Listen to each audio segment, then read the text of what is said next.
মেয়ের ভারী কণ্ঠ ভেসে ওঠে যে পেয়েছি, সারাদিন এই মেয়েটিকে অনেক পিছু করেছি, এই যে হাতে পেয়েছি আমি। ব্যাস এইটুকুই শুনতে পারল যারা। তারপর সে গভীর ঘুমে তলিয়ে গেল।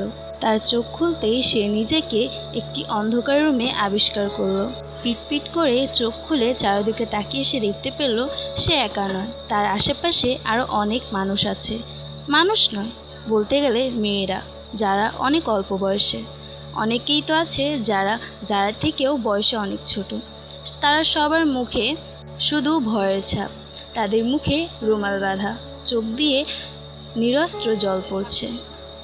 যারা আশেপাশে দেখে একটু ভয় পেল, কিন্তু হঠাৎই সামনে দরজাটি খুলে একজন লোক প্রবেশ করলো। বন্ধুরা, আজকের এই দ্বিতীয় পার্টটি এইটুকুই। আশা করি আপনাদেরকে অনেক ভালো লেগেছে।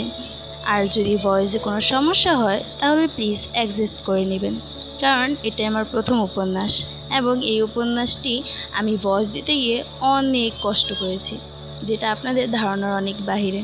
যাই হোক, এবং এই সেকেন্ড পার্টটি যারা দেখতে চান তার আগে ফার্স্ট পার্টটি দেখে নেবেন, না হলে সেকেন্ড পার্টের কিছুই বুঝতে পারবেন না। এবং সবাইকে আল্লাহ হাফিজ, ভালো থাকবেন।